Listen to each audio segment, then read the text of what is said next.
Bu görüş həm ölkəmizdə konstitusiya və suverenlik ili çərçivəsində, həmçinin Azərbaycan Respublikası işğaldan azad edilmiş ərazilərinə böyük qayıdışa dair birinci dövlət proqramı və onun tədbirlər planından irəli gələn vəzifələrin icrası ilə bağlı həyata keçirilmişdir. Bu cür görüşlər gələcəkdə də müxtəlif yaşayış məntəqələrində, məcburi köçkünlərin kompaktlı məskunlaşmış obyektlərində həyata keçirilməsi nəzərdə tutulur və əlbəttə ki, böyük qayıdışın təbliğinə, təşviqinə öz dəyərli töhfəsini vermiş olacaq.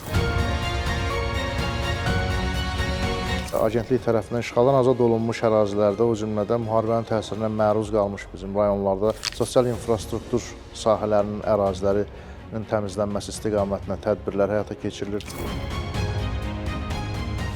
Son dövrlərdə bəzi suallar yaranmışdır ki, məcbur köçkünlərdə bu çaşqınlıq yaradır.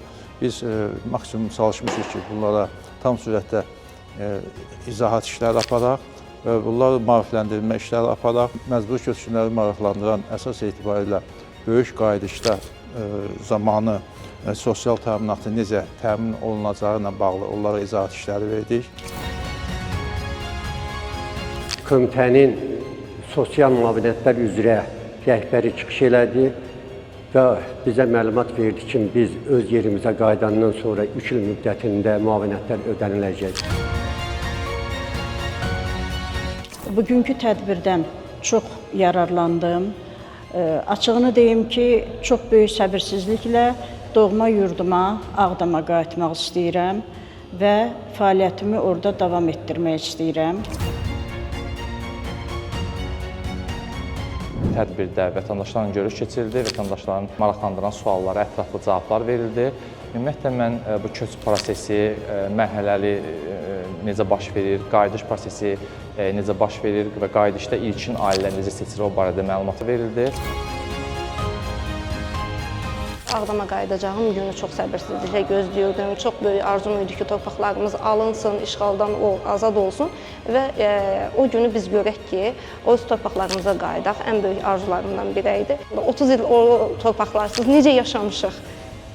Gedib baxdıqca, gördükcə həmişə onu fikirləşirəm ki, biz 30 il həyatı yaşamamışıq.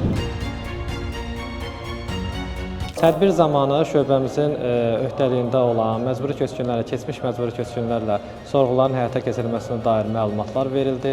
Məlumatların toplanılma prosesi, onlarla razılıq, imtina protokollarının imzalanması, soydaşlarımıza, maraqlı şəxslərə onlara düşəcək otaq sayılarına dair məlumatlar, ayrı təsərrüfatların qeydiyyata alınmasına dair suallar cavablandırıldı. Burada verilən məlumatlara əsasən biz Şuşaya köçərkən orada 3 illik müavinətdə alacağıq.